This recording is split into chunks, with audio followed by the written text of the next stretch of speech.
Good morning, dear Dhamma friends.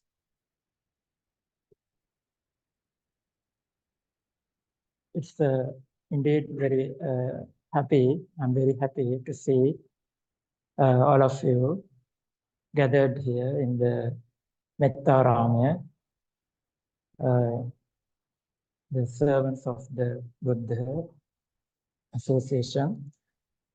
So all of you have gathered here to devote your precious time for the practice of meditation. So first I'll be giving you an introduction about meditation. And today we'll be focusing a lot on the practice. So as Mrs. Manori Senananka has organized, we'll be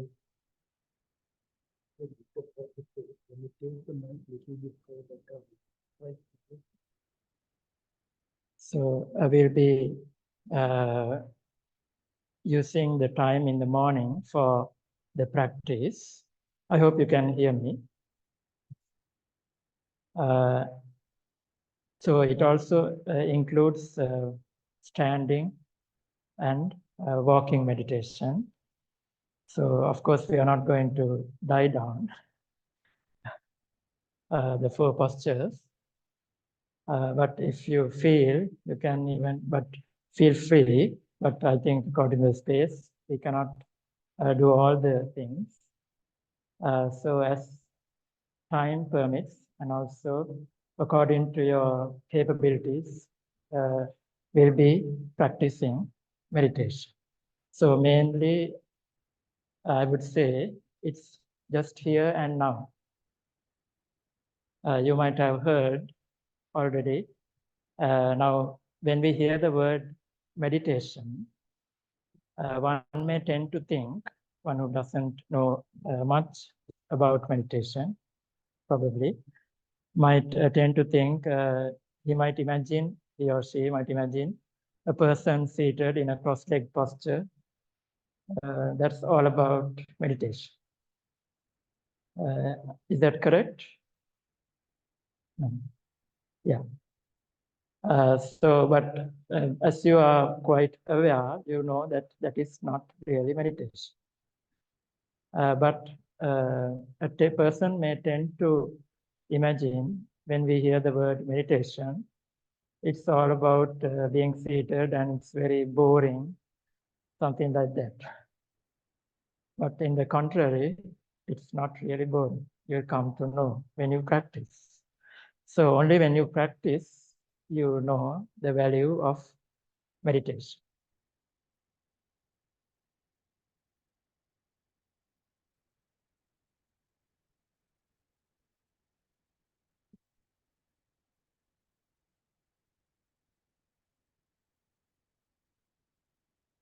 So each and every activity, as I mentioned, here and now, can be a part of meditation. So the key word is, what do you think? Yes?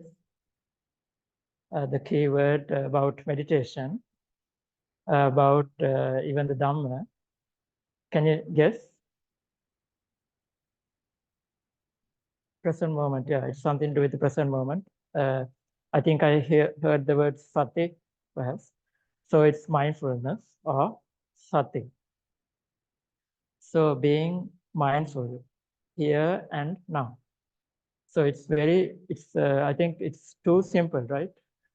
That's why we cannot sometimes understand. It's simple as that, being mindful.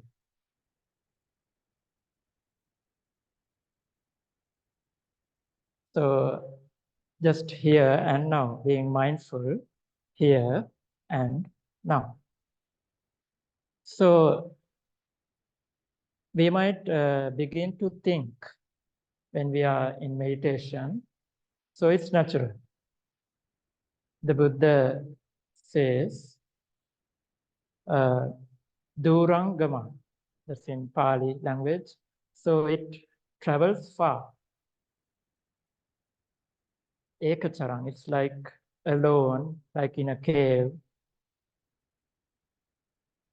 So it's like you're all alone with your mind. Perhaps you're thinking about something. You never know. But we are human beings, aren't we? We are endowed with the most powerful brain, and we have the highest, the most developed mind.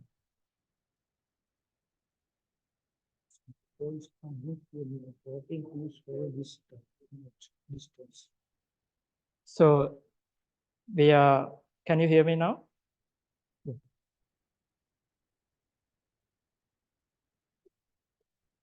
Okay. I think now you can hear me, right? Okay. So we are endowed with the most developed brain. So the brain is something physical. The mind is not physical. The brain is there. Of course, we can't touch it. It's inside the body. So we can think, we can analyze, we can do so many things with our human brain, right? But can animals, other living beings, animals, can they think, can they analyze like us? No, only human beings can think in a high way, in a most developed way. So today the computer is there. We can do so many tasks. It's only a click away. So we can do so many things. We can go to even to the other part of the world. So that shows how the development of the human brain. So material-wise, we can do so many things. But how about spiritual-wise? So we are going to use the same potential of the human mind, the human brain, spiritual-wise, especially today. So another way of looking at this meditation, it's simply letting go.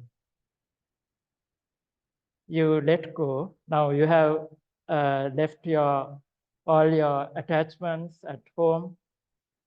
You have so many responsibilities. So you have sacrificed all this. So even a moment is very precious now, isn't it?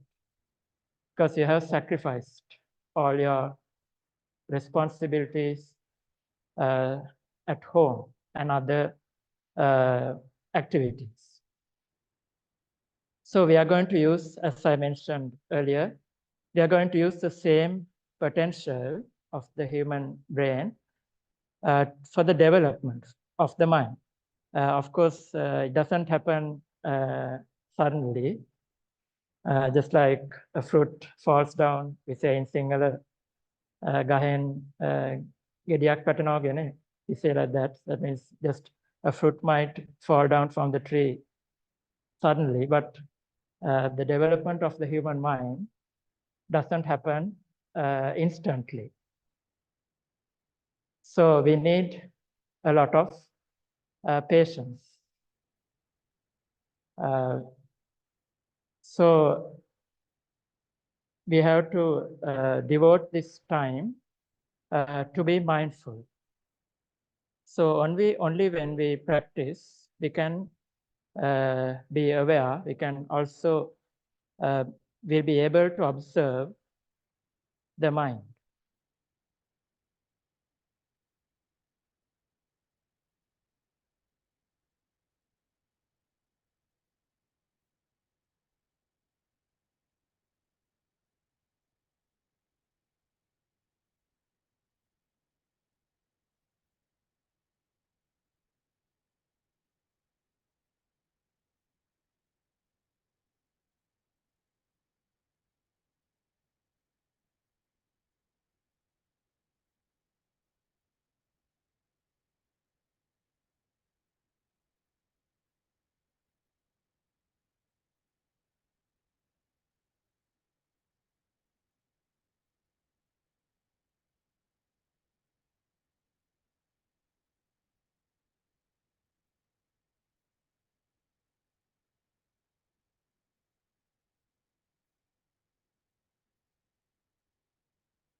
So, dear Dharma friends, once again, I would like to bring to your attention that the mind wanders. So the mind might go to another object. So what we learn in meditation is to bring it back to the present moment again and again. So sometimes you don't know the mind has wandered your thinking.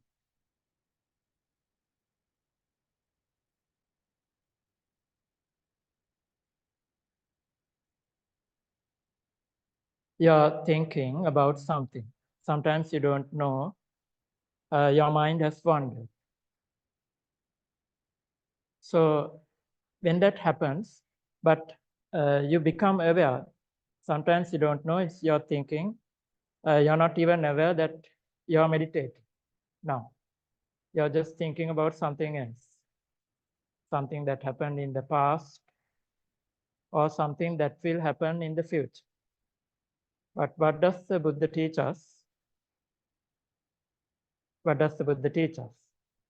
To be in the present moment.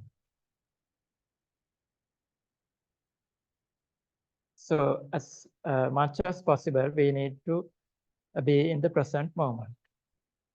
So that does not mean that you must not think, you must not analyze. We can do so many things with the human brain, but in meditation, what we learn is we let go of all these things, thinking, analyzing, planning, all those things we let go. So it's simple as that. So we just relax. So first, when we start, at the start of the meditation, we'll be relaxing each part of the body. So in meditation, what we need to keep in mind is in meditation, we let go, once again, let go of all outside things, external things. Even internal to a certain extent, but we are aware of what is happening in the mind and the body process.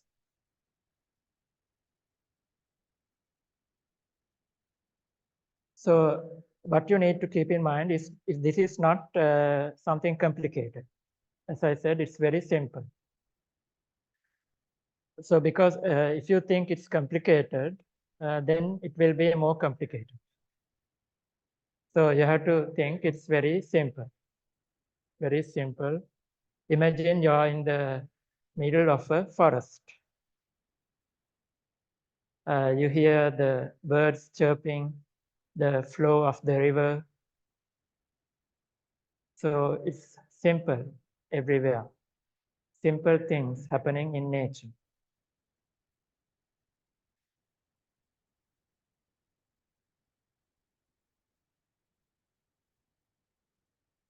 So when there's thinking, we give a mental note like thinking, thinking, thinking. It's like you repeat it mentally in silence for yourself. So it's like you're giving a mental note to the brain. So the brain now knows that you're thinking. So now you know you're thinking. And slowly you become aware of what is happening now. So now it's the time to come back to the object of the meditation. Once you become aware. Sometimes you're not aware even that you're thinking about something. So that means you're helpless. But now you begin to identify, there's thinking. So you give a mental note, thinking, thinking. And gradually come back to the present moment. First, you can come back to the present moment, that your mind is in this seated posture. you are meditating. So if it is anapanasati, it's the breath. That is the object of your meditation. So what we, when we instruct for the meditation, we instruct to be aware of the subtle touch sensation at the tip of the nostrils as you breathe in and as you breathe out. Simply be aware of this. So also you don't think about anything. Then you don't think, I'm breathing in, I'm breathing out. That like that you don't think. So it's something natural, isn't it? The breath from the moment we are born until the time of death, the physical death of the body, this process takes place. Breathing in, breathing out. It happens naturally. We don't think. But now in Anapanasati meditation, we have the opportunity to be aware or to focus or to be mindful. After this, I'll be explaining about the difference between mindfulness and awareness. So we are mindful about the breath.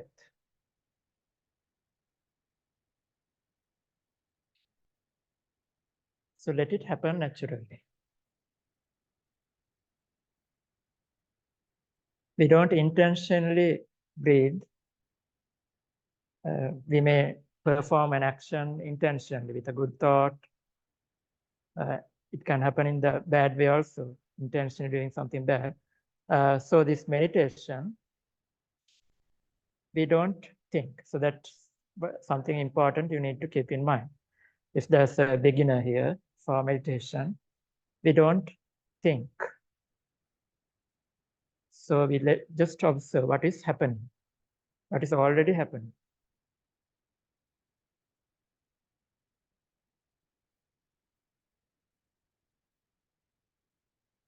So we are mindful of the breath. That means your mind is there. For example, the touch sensation at the tip of the nostrils. So if it is for a particular individual, if it is hard, it depends. You can, if there's a beginner, he can take his palm in front of the nose, and when you breathe out, you feel the breath touching the palm. So that is something, if it is something easy for you, you can do like that. You're free to do like that. If there's somebody, that means who is difficult to be aware or mindful of the touch sensation at the tip of the nostrils, simply be aware that you're in the seated posture. So it depends. Whatever that is simple for you. You're just breathing, that's all. So you're not going to think about anything once again.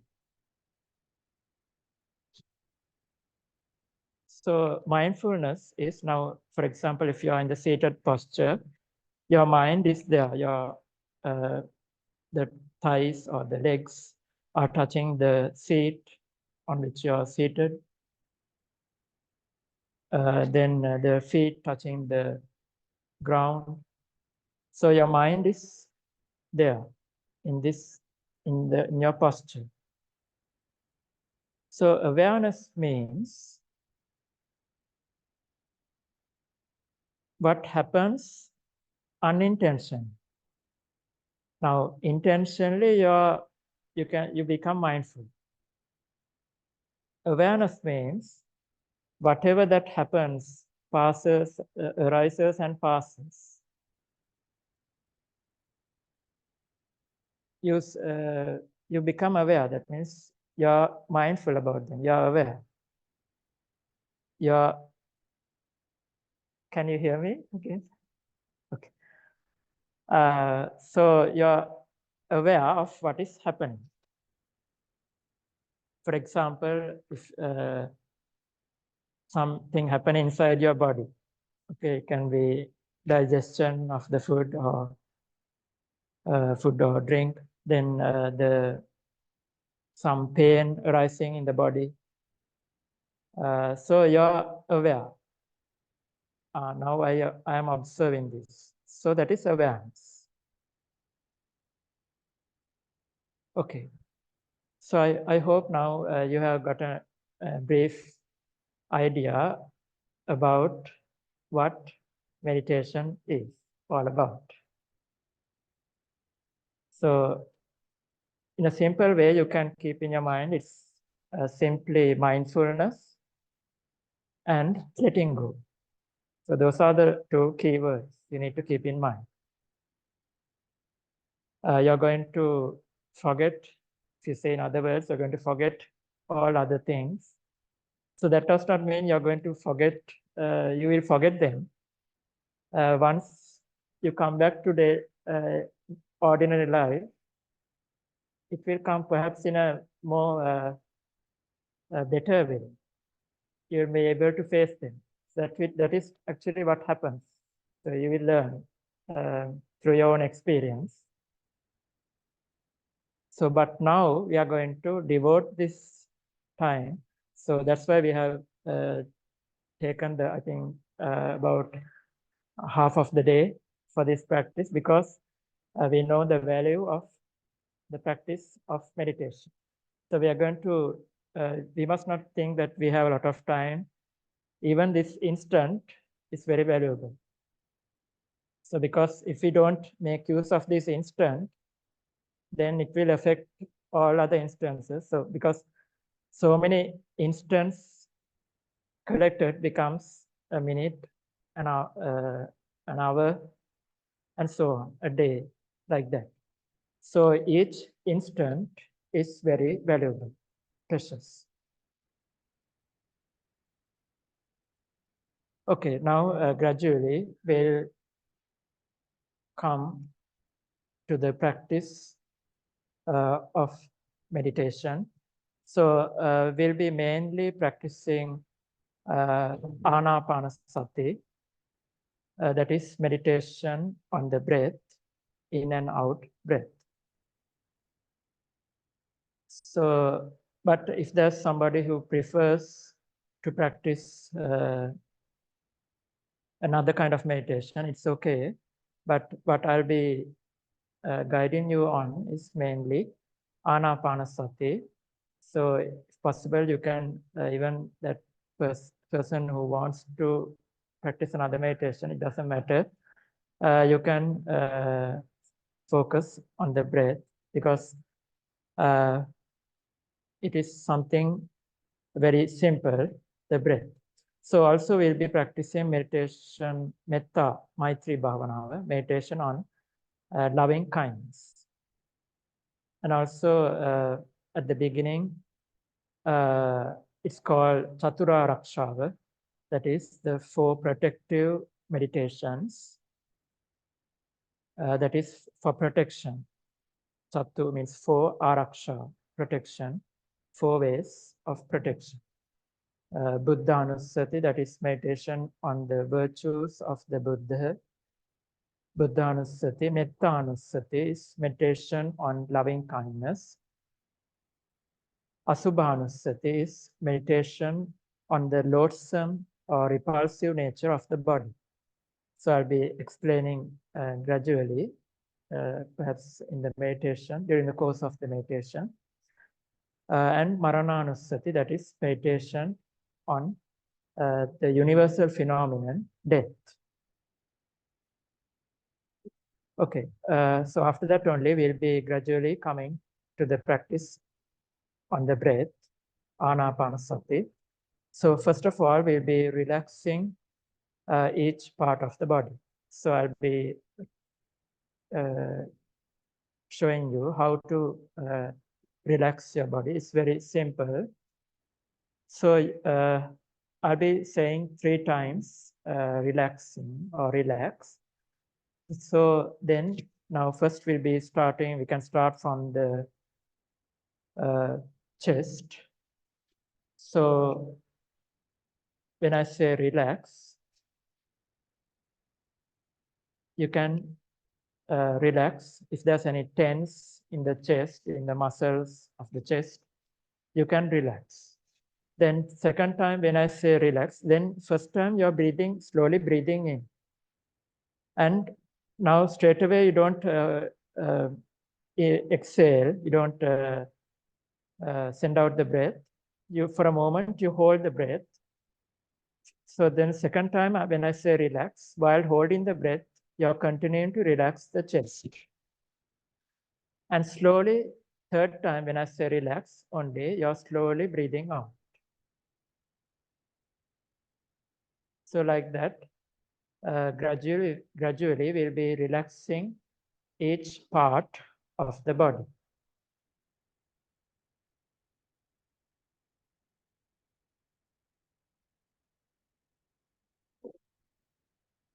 So it's advisable to keep your body straight. Otherwise, you might tend to become crooked. So keep your body chest forward and your body straight. Gradually, through the course of the practice, you can you don't have to exert yourself to keep your body straight. Gradually, slowly, you can allow your body to be straight and steady. So, however, we must not, as we are also practicing, we should not allow the body. The body might become tense. There might be tension, hardness, any hardness or tension in the body, tightness. So once we observe that there's any tightness, we simply focus our attention. For example, if there's any tightness in the neck, for that moment we bring our attention to the neck and we try to relax that particular part. So then you can let go of the breath for that moment. Once again, you come back to the object of the meditation, the breath, and so on, like that. So now we start to relax each part of the body. The chest, relaxing, hold the breath, relaxing, slowly breathe out, relaxing.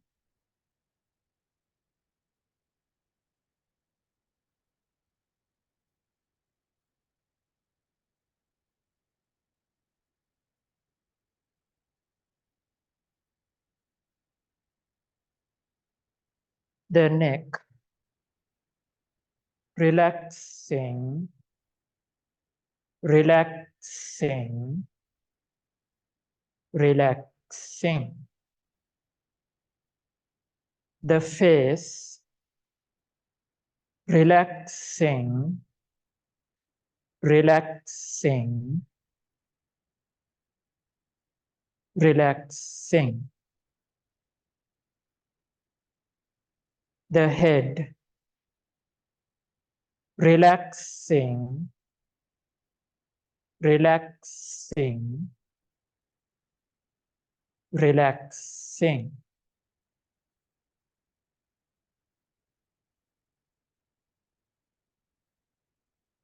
The shoulders, the right shoulder,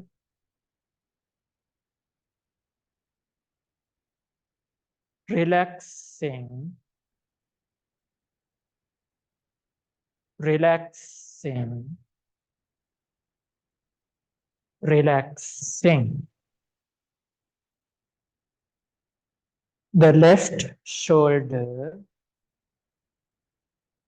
relaxing, relaxing, relaxing. The hands, the right hand, relaxing, relaxing, relaxing. The left hand, relaxing, relaxing, relaxing.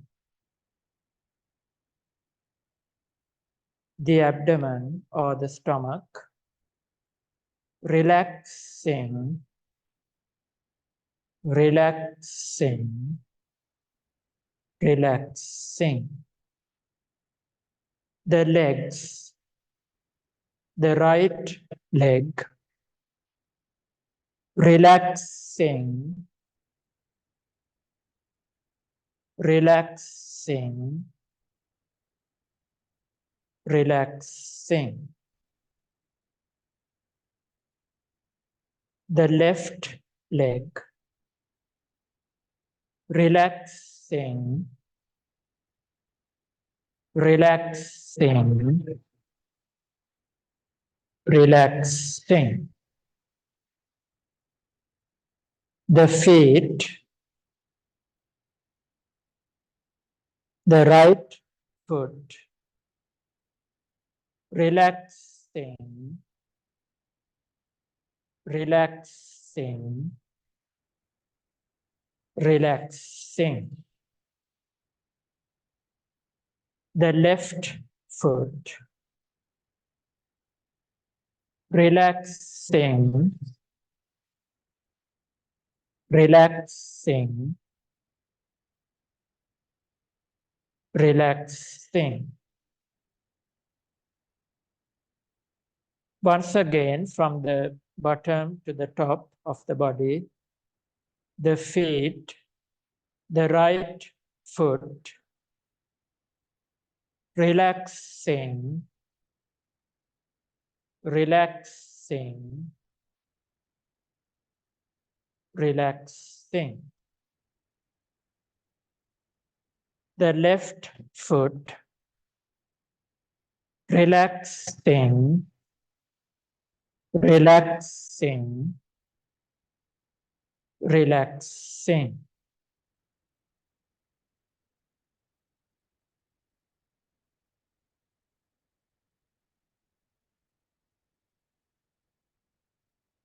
The legs, the right leg, relaxing, relaxing, relaxing. The left leg, relaxing, relaxing, relaxing.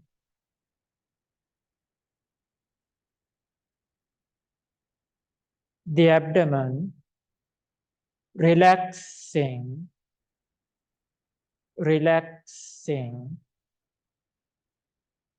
relaxing.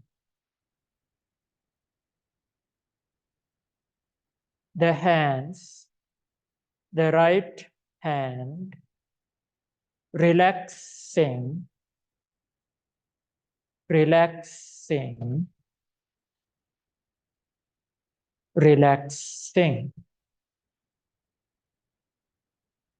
The left hand, relaxing, relaxing, relaxing. The chest, relaxing, relaxing, relaxing.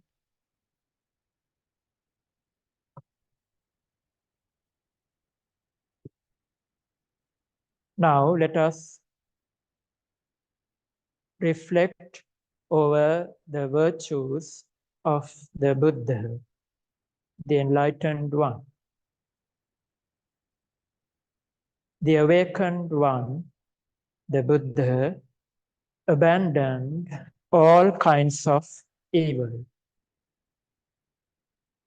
The Buddha did not commit any evil, even in secret.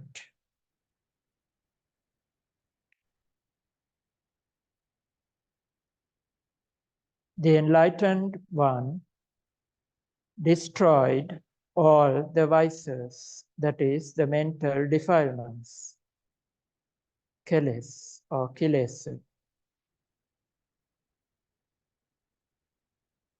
The Buddha put an end to the recurring cycle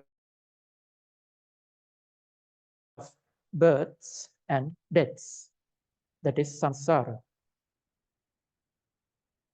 The Exalted One is worthy of offerings made by humans as well as deities, and is worthy of honor or respect. It is attributing to these 5 qualities of the Buddha that the Buddha is known as Arahant.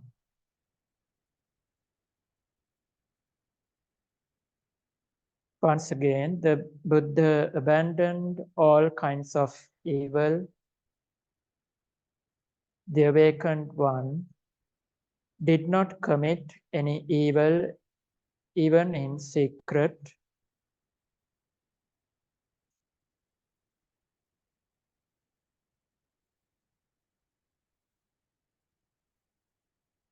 The Buddha destroyed all the vices, that is, the mental defilements,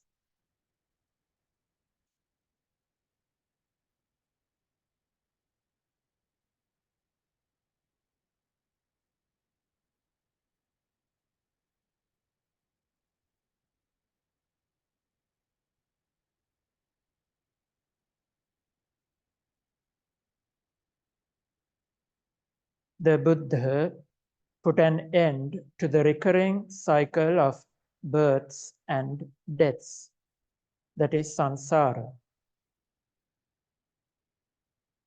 The Exalted One is worthy of honor and offerings made by humans and deities.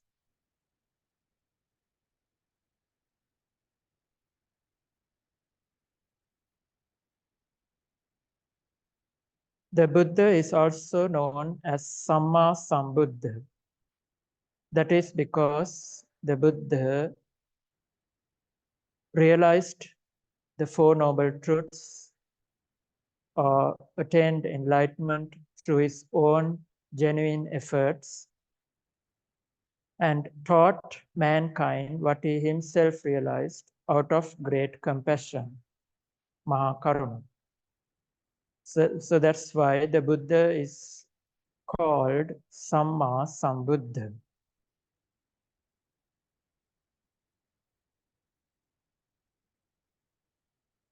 The Buddha realized the Four Noble Truths, the unsatisfactory nature, the cause, the cessation, and the path that leads to the end of this unsatisfactory nature. And the Buddha taught mankind out of great compassion what he himself realized. That's why the Buddha is called Samma Sambuddha.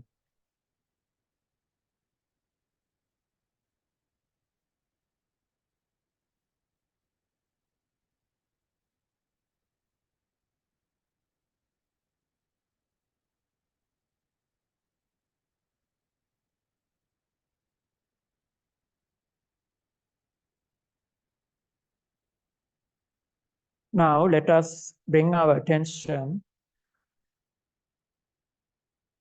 to thoughts on loving kindness, metta. You may develop a sense of loving kindness towards your own mind and body that is moving in the present moment.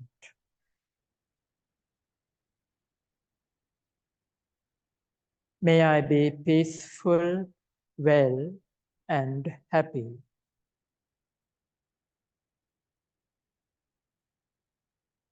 May my parents, teachers, loved ones, relatives, brothers and sisters, friends, all living beings be peaceful, well, and happy.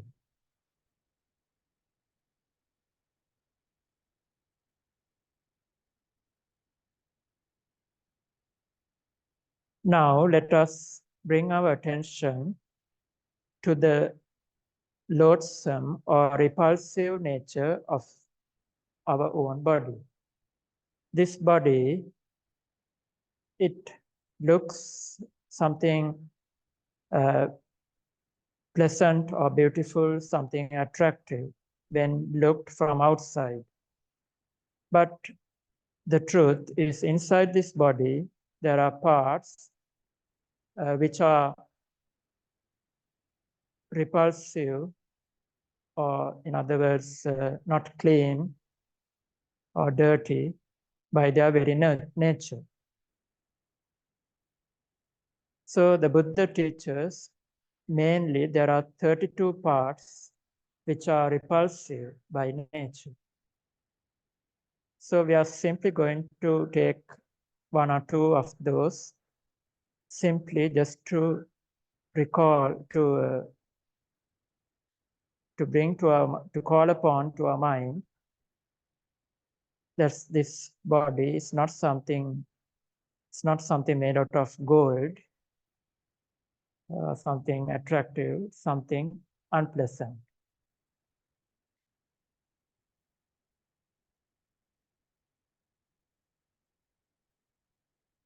That does not mean we are going to detest or show aversion to this body.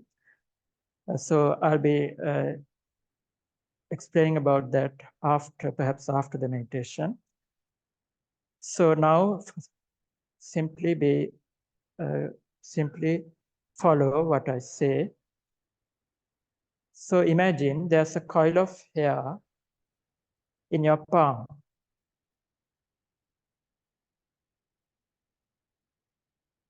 And you have folded your fingers, so you're with a clenched fist. The coil of hair inside in your palm.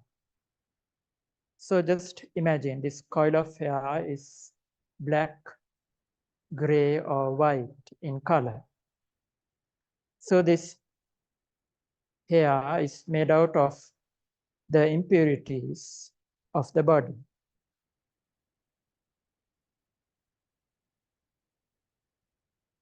The sweat coming out from the skin, the sweat glands, saliva inside the mouth,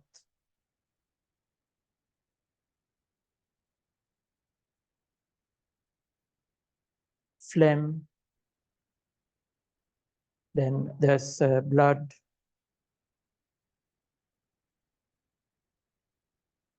flesh, bones. So normally we consider, we reflect the first 5 out of the 32 impurities the Buddha has stated. Kesa, Loma, Naka, Danta, Tachu. Kes, or the hair in the head, and the hair follicles all over the body, in the skin. The nails in the fingers and the toes.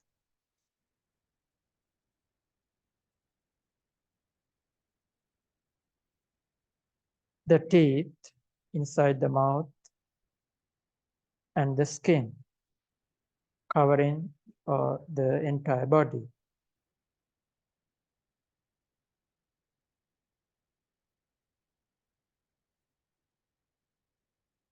So simply imagine They are repulsive nature. The hair, they have follicles, the nails. What will happen if you don't cut your nails? All the dirt will get accumulated if you don't cut your nails regularly. So like that, the teeth mixed with saliva. Simply imagine the repulsive or the unclean nature of these parts of the body.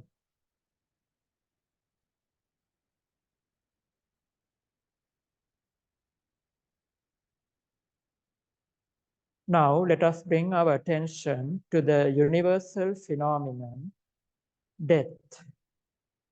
All living beings are subject to death.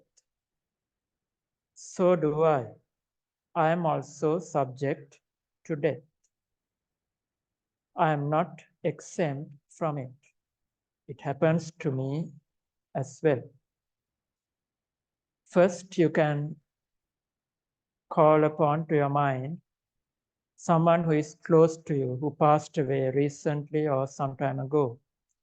Can be one of your relatives or friends. Simply call upon to your mind. So if they passed away, if they had to face this universal phenomenon, death, all human beings also are subject to death.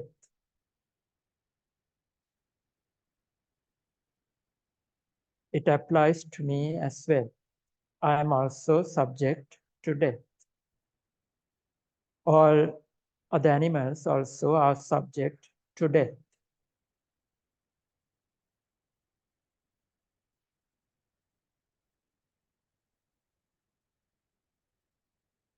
Scientifically, there are more than 50,000 billions of cells moving around all over the body. We cannot see to our naked eye.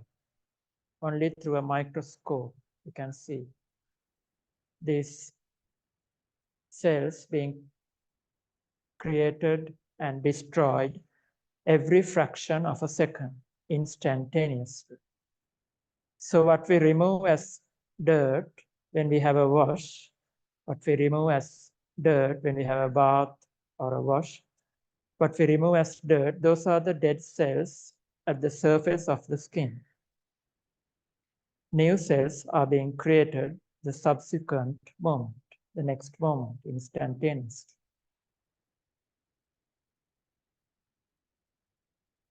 So this change takes place even at this very moment, although we are not aware of it. It's hard to be aware of it.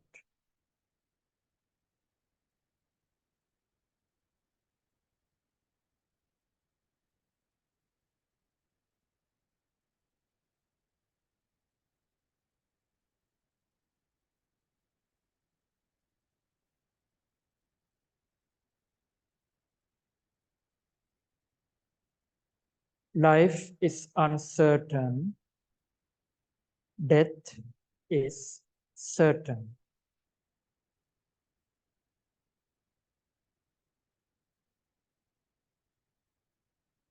Life is uncertain.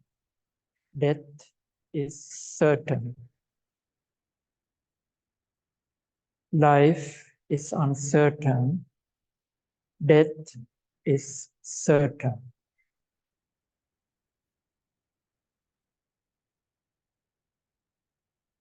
Now, gradually we'll be coming to the practice of the meditation. You may keep, as I mentioned before, you may keep your body absolutely straight and still. That means not shaking, still, but not stiff. Remember, not stiff, that means relaxed, as we have already practiced at the very beginning, relaxing each part of the body. So, of course, the body might move on its own way, perhaps, So that does not mean that then you are not still. If it happens, you can let it move. But we try as far as possible to keep the body still or motionless. It helps with our practice. And those who are comfortable can keep their right palm on top of their left palm.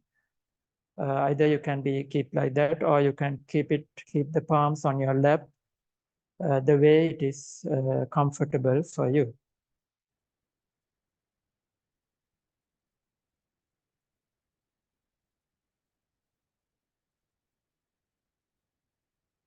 Now, gradually bring your attention to the tip of the nostrils as you breathe in and as you breathe out.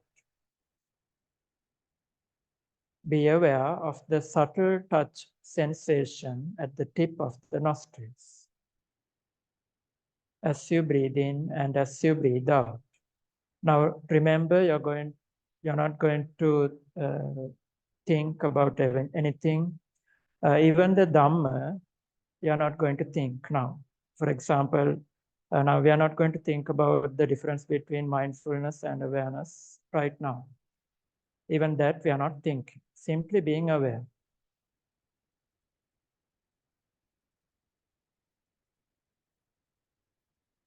So you can close your eyes or you can open your eyes, but I think it's better closing your eyes because there'll be less distractions.